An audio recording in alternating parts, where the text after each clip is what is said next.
Posso? Pessoal, boa noite. Boa noite. Como disse Eva, é a primeira sexta-feira de 2024. É muito importante, não é, que a gente comece o ano e comece aqui, na Escola das Almas, porque o Centro Espírita também é uma grande escola e uma grande escola das almas. E agradecer a Eva o convite que me foi feito de estar hoje à noite aqui com vocês, numa casa que me é muito cara ao coração, né? A gente já fez parte aqui do Viana de Carvalho e assim, é uma casa muito querida e muito amada. E eu pensei num tema para dividir com vocês, porque, de qualquer maneira, nós estamos vindo das festividades natalinas, não é? Onde a gente para comemorar o nascimento de Jesus, pensar na família, não é?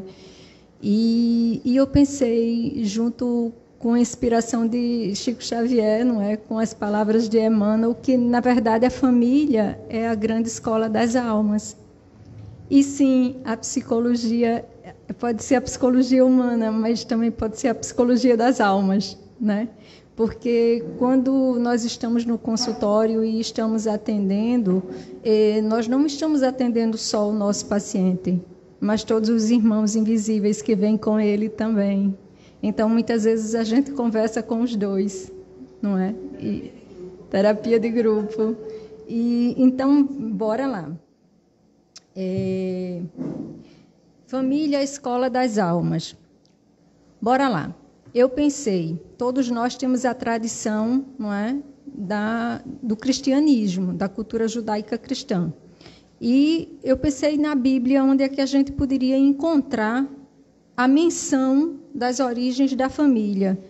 E se a gente for pensar, logo na Gênesis, né, você vai encontrar a necessidade de que Deus encontra de que Adão tivesse uma companheira. E essa união, esse casamento entre dois seres humanos que podiam procriar, que podiam perpetuar a espécie, que podiam trazer amor, tinha um ingrediente muito importante, era a cooperação. Nós não lograríamos estar na Terra sozinhos. O ser humano é incapaz de se autoabastecer sozinho. Nós precisamos do outro, a prioridade do outro na nossa constituição, na nossa existência, no nosso caminhar. Então, foi muito importante esse primeiro movimento de dizer: frutificai-vos, procriai-vos, amai-vos, cooperai um com o outro.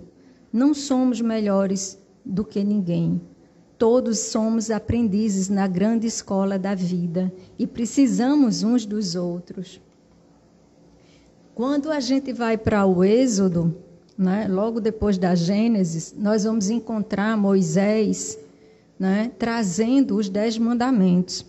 Se vocês prestarem atenção, nos 10 mandamentos, o 5º mandamento, honrar pai e mãe. É a segunda menção na Bíblia com relação à família.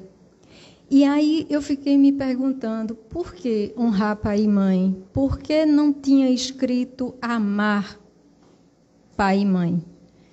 E eu fui perceber, e através da pesquisa, que honrar é ainda maior do que amar, porque engloba amar, engloba respeitar, mas honrar significa você escutar.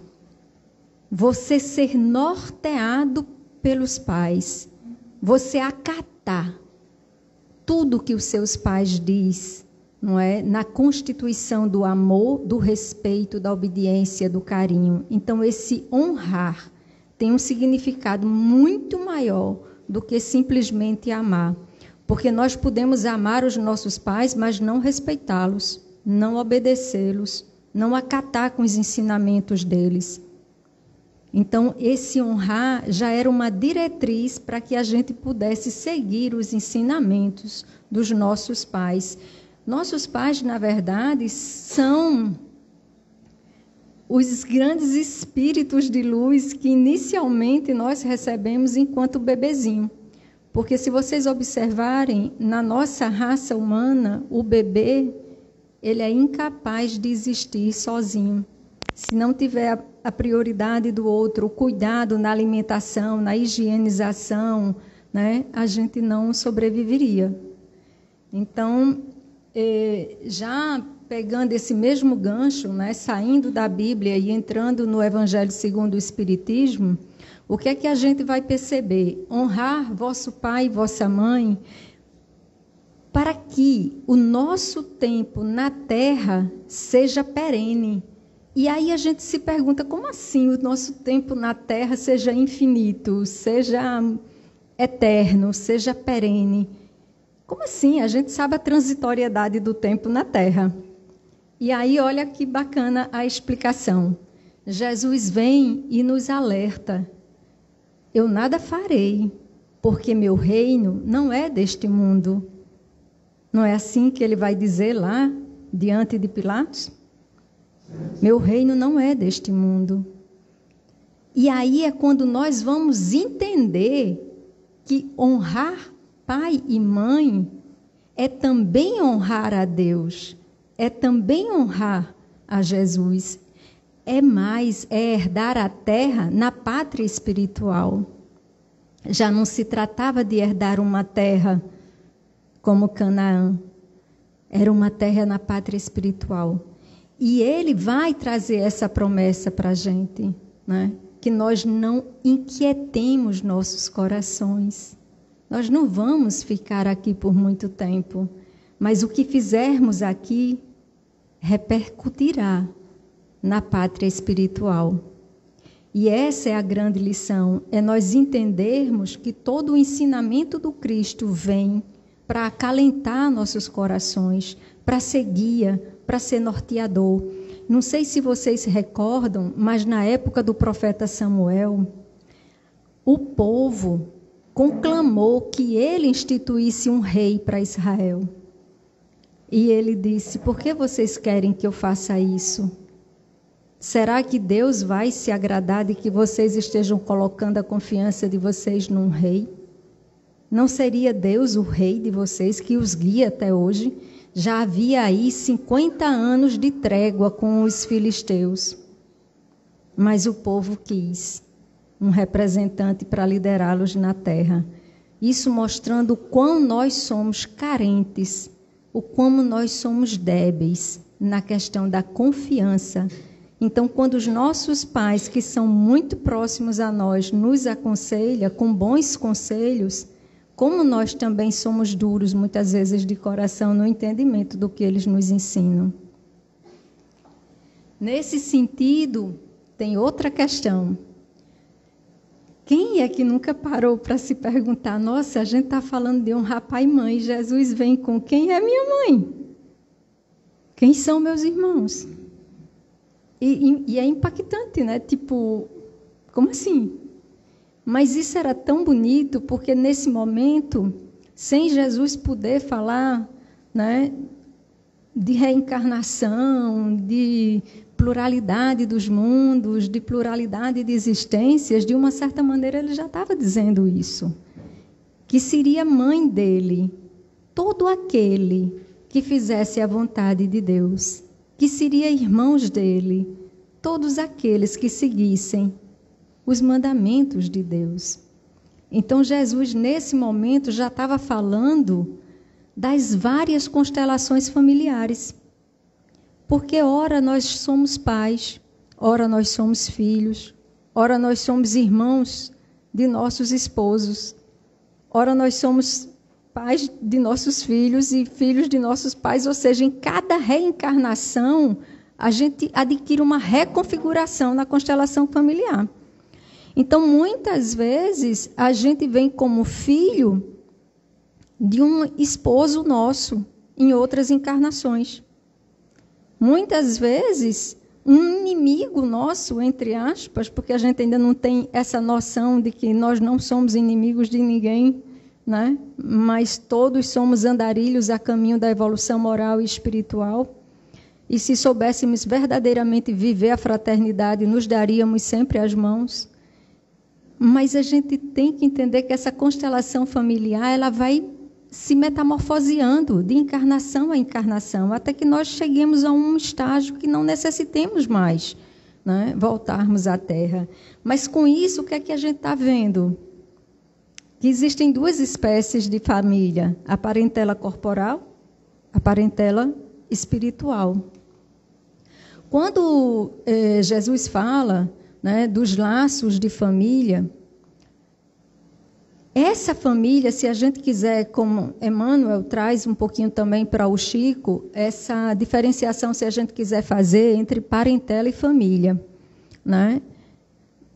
A parentela seríamos nós, enquanto encarnados, nas famílias que construímos. E família, então, seria no plano espiritual, a família universal de Jesus Cristo. Mas, às vezes, isso são nomenclaturas que se confundem e a gente termina por dizer família espiritual, família material. Mas essa distinção seria só para explicar que todos nós temos, sim, a nossa família espiritual, não é? E nesse plano espiritual, muitas vezes, quando nós vamos nos encarnar na Terra para mais uma missão, para mais uma provação, para mais uma expiação, nós temos a graça de virmos na família com alguém que faz parte da nossa família espiritual. Porque, às vezes, também vai vir nessa mesma família nossa antigos desafetos, antigos desarranjos afetivos, né? Alguns obsessores, alguns inimigos, algumas pessoas que não simpatizavam conosco, que nós temos contraído dívidas com elas e não conseguimos perdoá-las a caminho. Então, a família, ela vai receber esses desafetos, mas também a providência divina de vir alguém dos nossos laços espirituais para nos apoiar.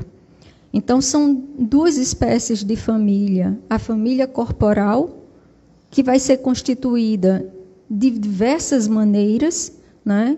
E oxalá a gente possa seguir o planejamento reencarnatório, mas muitas vezes com o chamado do mundo e com muitas filosofias modernas de liberação sexual, de poliamor, de não termos mais responsabilidade uns com os outros no afeto, nós estamos criando uma série de encontros fortuitos que as lesões afetivas na alma e no corpo são realmente graves, com abortos, suicídios, homicídios, né? Então, assim, a gente precisa ter essa responsabilidade de que há uma necessidade de que a família ela exista. Por quê? Porque a família ela é pedra angular, ela é pedra fundamental para que a gente possa constituir a família social. Porque nós precisamos constituir a família social. Nós aqui no Centro Espírita somos uma família social. E somos nós de acordo com o que fomos na casa da gente.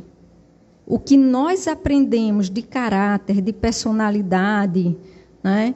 O que nós trabalhamos, filtramos, burilamos, lapidamos de ciúme, inveja, rebeldia, egoísmo, no lar é o que vai refletir no macrosistema, que é o social. Então, a gente precisa cada vez mais valorizar a instituição família.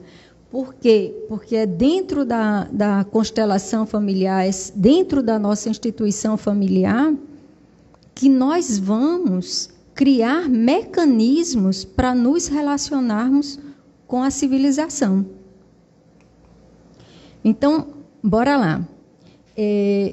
Nós vamos ver, né, que a família, ela é de origem divina, certo?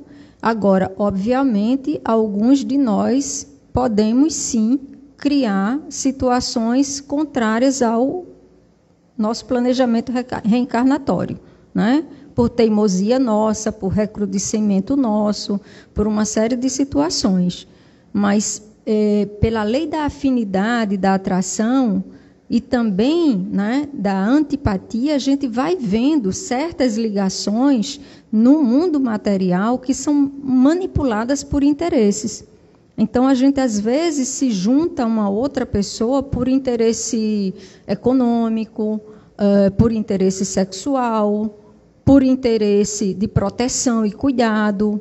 Então, muitas vezes, os casamentos aqui na Terra também são burlados do planejamento que a gente tem reencarnatório. E isso por teimosia nossa. Porque muitas vezes toda a sua família diz: minha filha, não se case com esse rapaz. Esse rapaz não é uma pessoa para você se apaixonar por ele, como se a gente pudesse, na hora ali, controlar o coração de alguém, né? Mas essas paixões, essas vicissitudes das paixões que a gente se entrega, muitas vezes é o que vai causar uma série de situações problemáticas na família. E é importante, gente, o papel, a função da paternidade e da maternidade na constituição do lar, nos alicerces. Por quê? Porque a função paterna e materna, ela é uma função educativa, ela é uma função regenerativa. E eu vou explicar como. A função paterna e materna, quando o pai e a mãe têm coesividade, ou seja, quando eles são harmônicos nas decisões, eles educam para os valores morais. Eles educam para os princípios religiosos. Eles educam para a constituição da personalidade, para a constituição do caráter. Eles também educam moralmente e intelectualmente. Mas eles também são regenerativos. Por que regenerativos? Lembre-se, nós temos a constituição no lar, muitas vezes porque nós temos débitos anteriores de outras encarnações. Então, regenerativos porque muitas vezes na nossa casa nós temos um filho, ou nós temos um irmão, ou uma irmã, ou um avô, ou uma avó, que nós ferimos, não é? Então, nós temos afetos que foram danificados. E esses encontros são oportunidades que o Cristo nos dá de regenerá-los, de reconstituir o tecido afetivo danificado de outrora. Veja, se a gente conseguir ter a consciência da importância do que é a vida no lar, a gente tem uma sociedade melhor. Mas o reflexo dessa sociedade que nós estamos vendo, que é pró-aborto, né, pró-desfazimento de casamentos e etc., por ver uma liberdade diferenciada, etc., contra religiões, muitas vezes, é o reflexo do que nós estamos vivendo. O que é que nós estamos aprendendo nos nossos lares? E agora, com essa questão da tecnologia, tem pai e mãe que se comunica com os filhos dentro de casa pelo WhatsApp. Não, porque eu estava com preguiça, doutora, de sair do quarto para ir até o quarto dele e eu falei tudo pelo WhatsApp.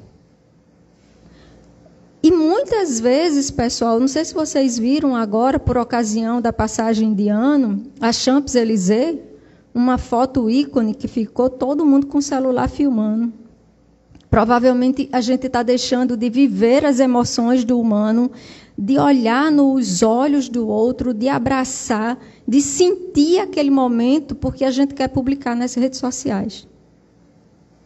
Então, assim, é muito importante que a gente perceba a função paterna e materna, porque nós vamos ser o reflexo daquilo que os nossos pais nos ensinem. E muitas vezes o que é que acontece? Quando a gente tem um filho, a gente cria logo uma necessidade. Que necessidade é essa?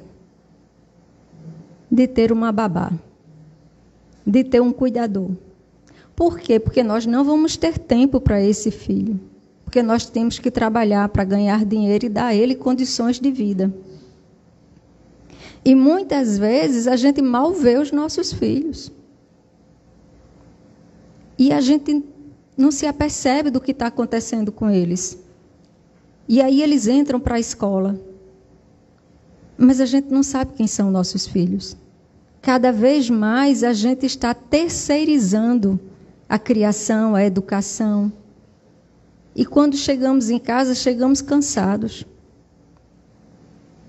E nossos filhos estão jogando, o que é maravilhoso, pelo menos eles estão entretidos.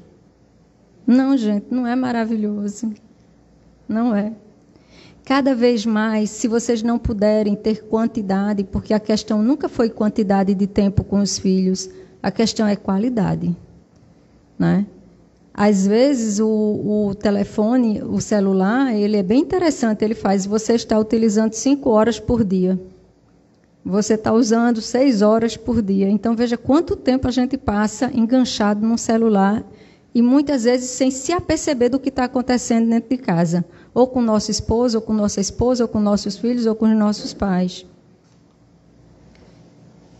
Ainda na continuidade desse Instituto da Família e renovando, né, o que foi dito até agora, vejam que é não só uma questão de origem divina, mas também o grande intuito da família, para além da união, da cooperação, é criar, fortalecer os laços de fraternidade.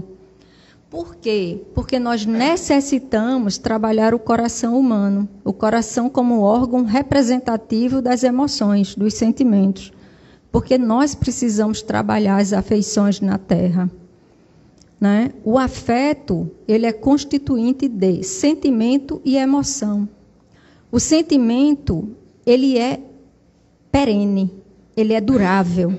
O sentimento, ele é uma construção, ele é um investimento. Tá? A emoção, não. A emoção, ela é visceral, ela é uma descarga de energia. Raiva é uma emoção. Amor é um sentimento. Ciúme é uma emoção. Empatia é um sentimento. Então, nós temos as afeições e essas afeições, elas precisam ser tecidas e fiadas todos os dias entre nós. Por quê? Porque nós somos seres de afeto. E aí, os espíritos se afeiçoam de preferência a certas pessoas ou não? Vejam lá. Os bons espíritos, eles vão se alinhar com quem vibra na mesma faixa que eles. Se nós pensamos em Cristo, se nós pensamos nos seus ensinamentos, se nós começamos a transformar as nossas vidas e a tentar viver o Evangelho, quem vai nos acompanhar? Mas os espíritos inferiores também vão vibrar na mesma faixa energética das pessoas que estão no mesmo patamar de evolução que eles e de desejo. Por exemplo, se vocês não bebem, vocês vão se acompanhar de pessoas que vão para bares beber? Se vocês não jogam, vocês vão se acompanhar de pessoas que vivem de jogatina no cassino? Se vocês não se drogam, vocês vão se acompanhar de pessoas que estão investindo em se drogar? Então, essa sintonia, essa vibração, é como se a gente ligasse um rádio em AM e FM. Quem está vibrando em AM não consegue alcançar quem está vibrando em FM. E vice-versa. Então, cada vez que a gente vai descamando, que a gente vai retirando de nós a vaidade, o orgulho, o egoísmo, né? A inveja, a gente vai se depurando. Se a gente se alimenta de fofoca, a gente vai vibrar com quem também está se alimentando de fofoca. Com quem não está mais nessa vibração, não vai aguentar.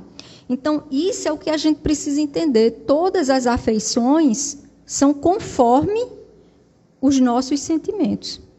Por isso, pessoal, que nós precisamos orar e vigiar nos nossos pensamentos. Porque onde é que nós nos comunicamos? Através do nosso pensamento. Aquilo que pensamos tem de estar de acordo com aquilo que sentimos.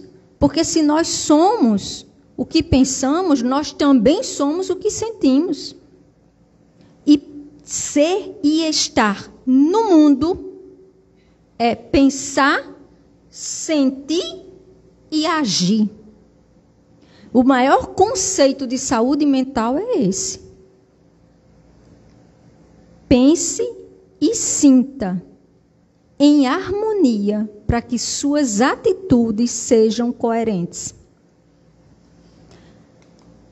Em resumo, como devemos entender a simpatia e a antipatia? Óbvio, tem pessoas que a gente mal conhece, ou praticamente nem conhece, e a gente faz, meu Deus, que energia boa. Que abraço renovador. Que pessoa para passar uma energia boa. Eu não quero mais sair desse abraço, não. Eu quero ficar o tempo todo nesse laço de abraço. Já tem pessoas que você nunca viu na vida. E você chega perto e você tem uma antipatia gratuita.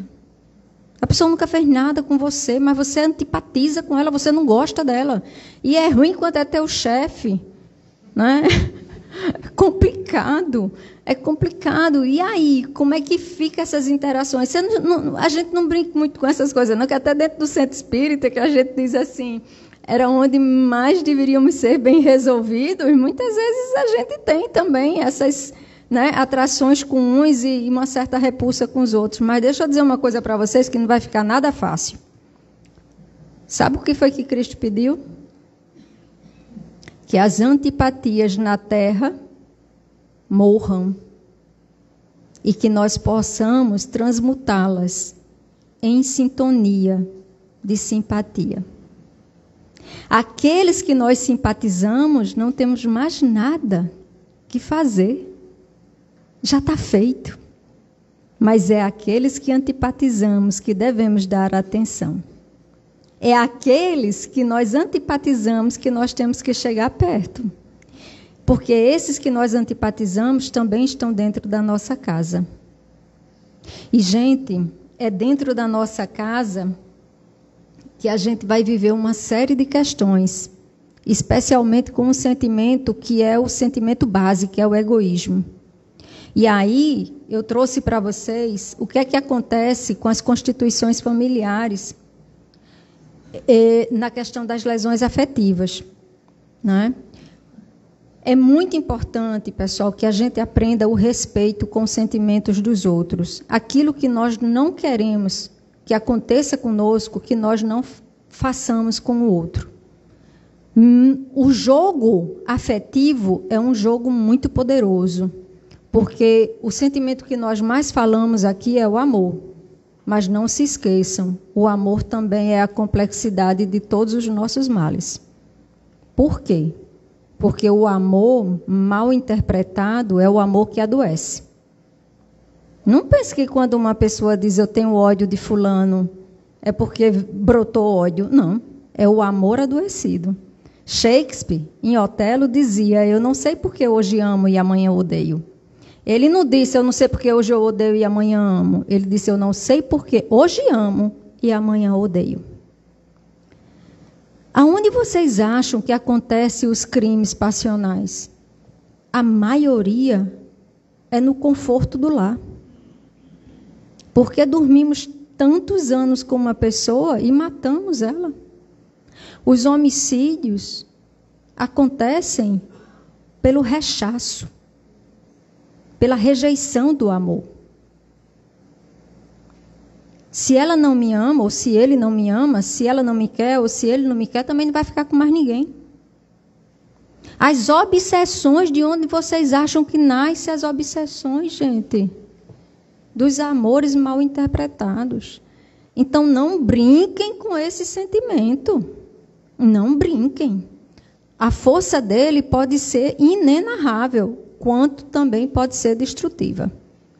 Então, se você encontra alguém, mas não pretende ficar com essa pessoa, não pretende cumprir com suas promessas, não as faça. O consultório está cheio de situações de adultério. Está cheio de situações de pessoas que se entregam umas às outras e no dia seguinte não se falam. E a gravidez está posta. E a dúvida começa. Pessoal, o campo afetivo amoroso é um dos campos mais poderosos que nós temos para trabalhar. Porque tudo que nos acontece, todas as mazelas, é exatamente esse amor que adoece em nós. É a inveja, é o ciúme, é a cobiça, a avareza. Tudo vem de um amor adoecido. Se você não tem a intenção de manter, de dar continuidade num romance, não brinque com o sentimento do outro. Entendo também que eu não tenho como prever se esse amor ele vai durar ou não. Eu não tenho como prever, né, se isso vai haver continuidade ou não no casamento. Né? No casamento, a gente costuma dizer, na saúde e na doença, na tristeza, na alegria, até que a morte nos separe, mas às vezes é a morte do sentimento. Né?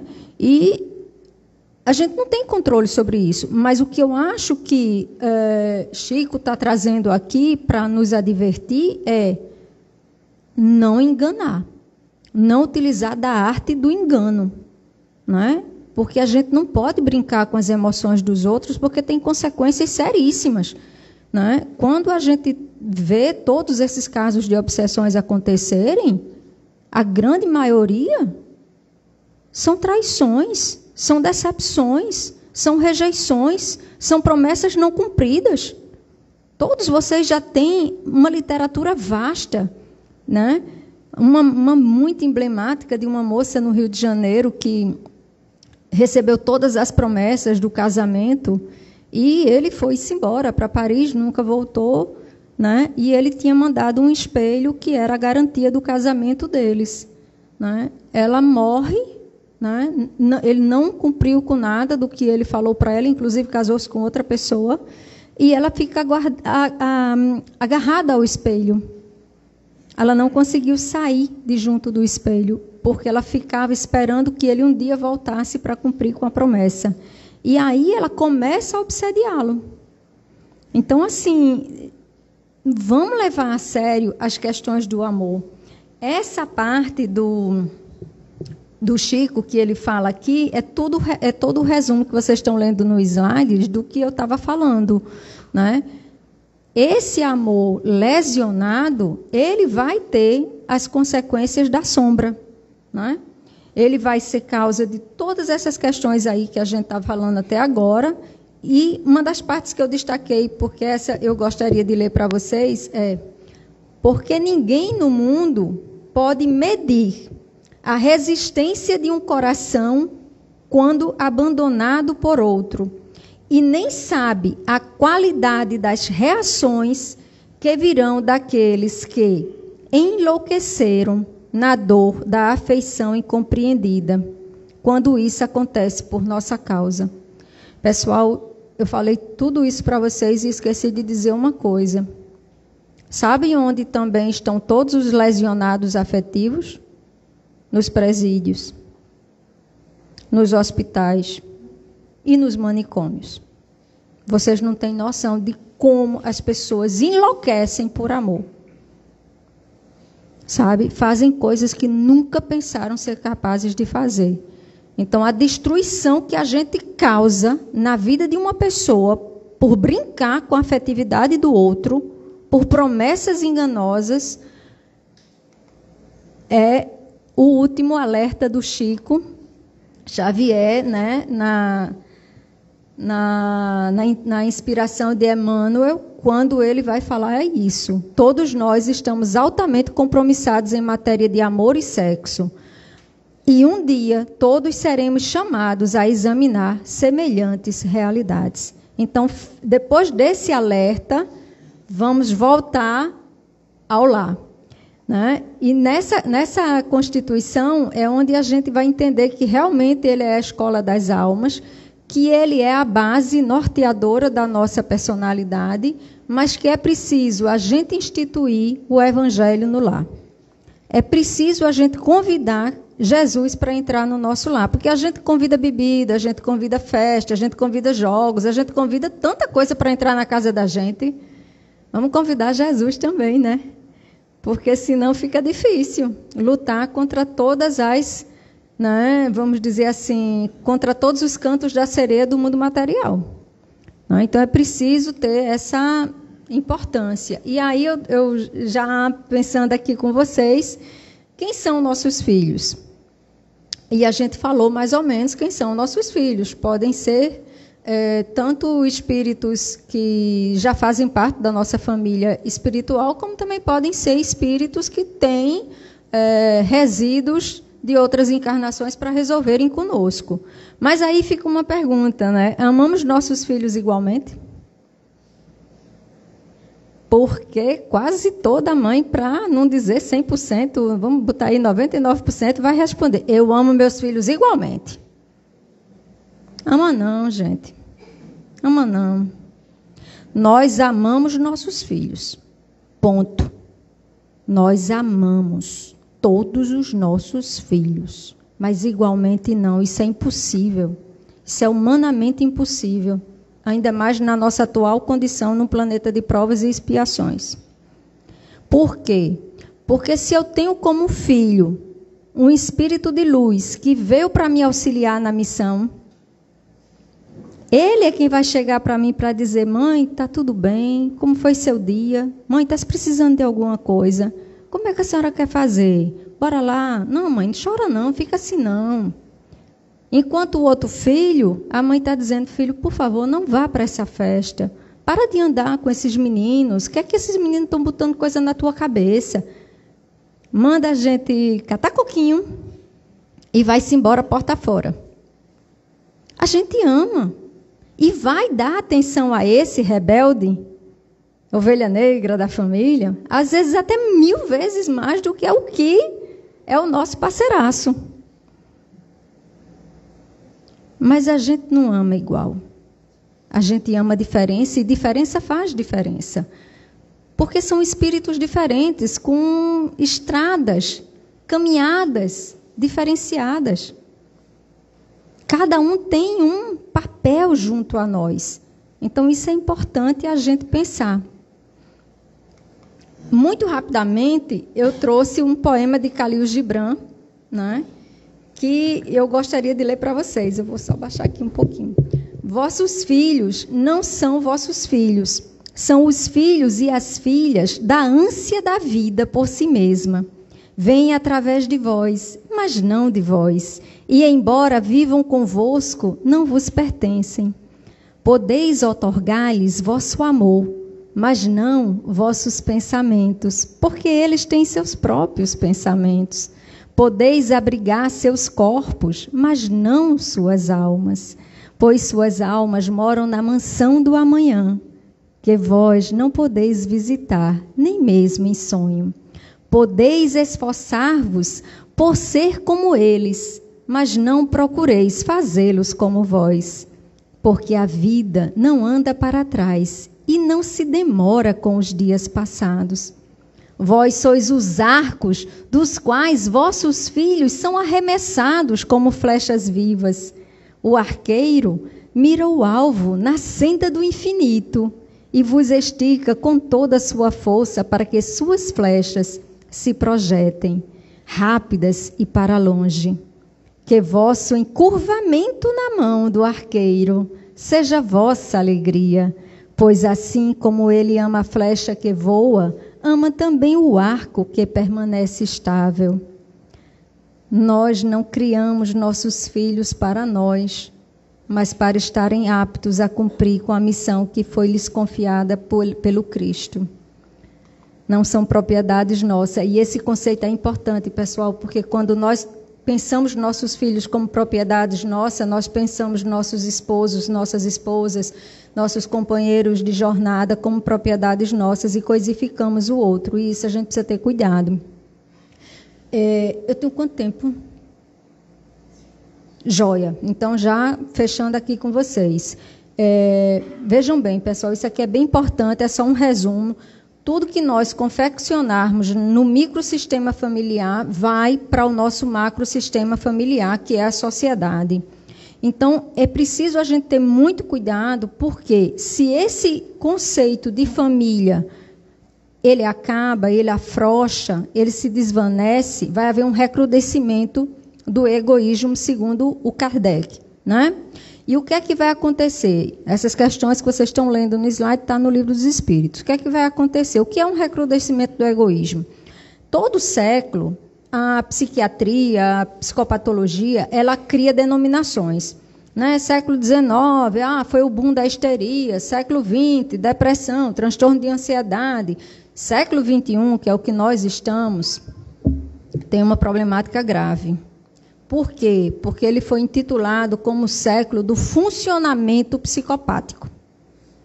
Então, nós saímos da época do Freud ali com a histeria, passamos pela questão da indústria, né, das máquinas, tomando lugares dos homens e instituindo depressões, ansiedades, etc. Só que tudo isso está até hoje, certo? Isso é um cumulativo. Mas o que é o destaque do século XXI? O destaque do século XXI é que a cultura está fomentando um mecanismo de funcionamento psicopático. O que significa? Cada vez mais nós estamos sendo egoístas, egocêntricos, hedonistas, individualistas, narcisistas. É o funcionamento psicopático da sociedade. Então, a gente precisa cada vez mais ter esse cuidado, porque nós vamos lutar contra isso. Esse aqui eu vou ler bem rápido, tá? Que eu achei muito bonito de Chico, quando ele traz essa parte da escola. Fita o mundo em derredor e a vida que te bendiz. Soma as bênçãos que te cercam, não te digas infeliz. Cuidado com as palavras, né? Onde estiveres, anota ao senso que te conduz o sol igual para todos, é fonte jorrando luz. Respirando dia e noite, gastando ar e mais ar pelas bênçãos que assimilas, nada precisas pagar. Toda mata é um quadro lindo em tela verde e formosa. Ninguém explica na terra a beleza de uma rosa. Águas claras rolam perto, caminha, pode escolhê-las. Tens a noite iluminada por lampadários de estrelas. Atravessas mares, montes, primaveras encantadas. Desfrutas árvores, frutos, cidades, campos, estradas. Terra, eis a escola bendita, o lar tantas vezes meu. Não te digas infeliz na escola que Deus te deu. Ninguém erra de endereço, pessoal. Todos estamos no lugar certo com as pessoas certas. Né? Os laços imperecíveis do espírito vão prevalecer. A continuidade que Deus nos permite a cada reencarnação poder resgatar os afetos danificados de outrora é uma oportunidade para galgarmos novas paragens. E claro que Jesus, o Cristo, é o nosso Rabi da Galileia, é o nosso mentor espiritual, é o amigo da humanidade. Né? Saibamos, pois, compreender a sua afeição sublime e transformaremos os nossos ambientes afetivos num oceano de paz e consolação inesgotáveis. A família é o símbolo dos laços eternos do amor universal de Jesus Cristo. Que nós não esqueçamos disso. E para encerrar, pessoal, e deixar vocês com essa frase também de Chico Xavier, pelo espírito de Meimei. A vida só será realmente bela e gloriosa na Terra quando pudermos aceitar por nossa grande família a humanidade inteira. A nossa luta é diuturna contra nosso egoísmo, contra a nossa individualidade, né? Contra a pior das coisas, né? Que é o nosso pequeno eu narcísico, que só eu sei, só eu tenho razão, só eu tenho direito. E quando a gente se dispor de tudo isso, se despojar de tudo isso, a gente vai entender que todos aqui, todos vocês, eu, todos os membros do Centro Viana de Carvalho, todos, em unissono, somos uma só família. a família de Jesus Cristo, a qual abraçamos e a qual tomamos para nós e queremos continuar sendo, todos nós, vocês, em qualquer lugar que vocês estiverem e forem, que sejamos todos semeadores da palavra de Cristo e que possamos vivenciá-las. Uma boa noite, um feliz 2024 para todos vocês. Que as bênçãos de Deus recaiam sobre cada um de vocês, para que 2024 seja um ano de mais lapidação, de mais burilamento, e que vocês possam viver Cristo em vocês. Obrigada.